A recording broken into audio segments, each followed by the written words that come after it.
Okay, so what happens next? We've had orders come in online. We've had orders that we've placed through people that have walked up to our takeout counter. We've had phone orders come in.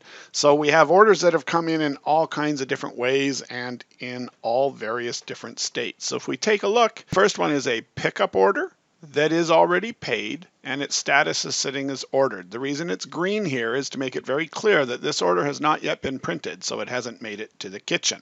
So in the case of a pickup order that was prepaid, it'll sit here and wait to be printed. So if we print it, we'll then see what happens to it next. So notice that it's 10211. We're going to print that. We won't go all the way, but you would just print that to your receipt printer. It would print it out. You'd use that to take to your kitchen.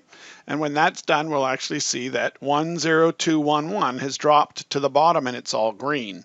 This is because it's a pickup order. It's now paid and printed, which means it is sitting here waited to be picked up. When the person comes to pick it up, it's clear that this one is free to be released. So you would simply go and you would say picked up and hit update.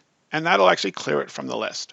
So our next case is a delivery order that is paid and was not printed. Now that could happen because the person could have ordered online and paid for it. And of course it won't be printed at your end, but it was printed at their end. So that's how that status could occur. So what are we going to do? Well, we're going to do the same thing. We're going to print it. And then once it's printed, you'll see that it also goes away. And we'll see that 10210 has disappeared. It disappears because it's actually gone through to the batches page because it was printed and it was paid. So it's free to go to delivery. So the next order we have here is 10213. It is set up for delivery. It is currently unpaid, ordered, but not printed. So same thing.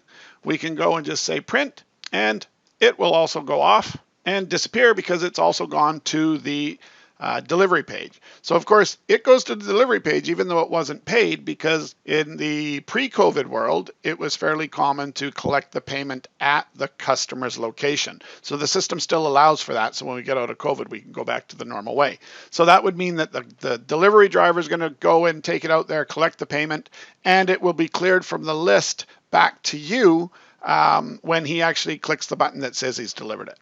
So the next status we have is a pickup that is unpaid and printed. So that means that they're going to come to the store and the first thing they'll probably do is they will come and say, hey, I'd like to pay for my order because it might be ready, it might not be ready. So you might do both of these steps at the same time. So after you've taken their payment, you're going to simply change this to paid and it's now paid and printed.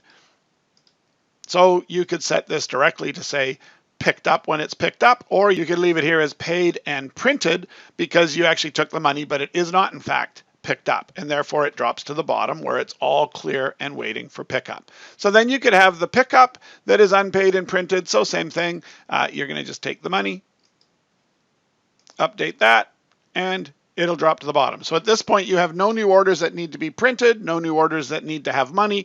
These are the three orders that are sitting here waiting to be picked up by the customer. And as the customers come in, you simply say, picked up, update, and away they go until your list is clear. So now you always know what status everything's at and where everything is going.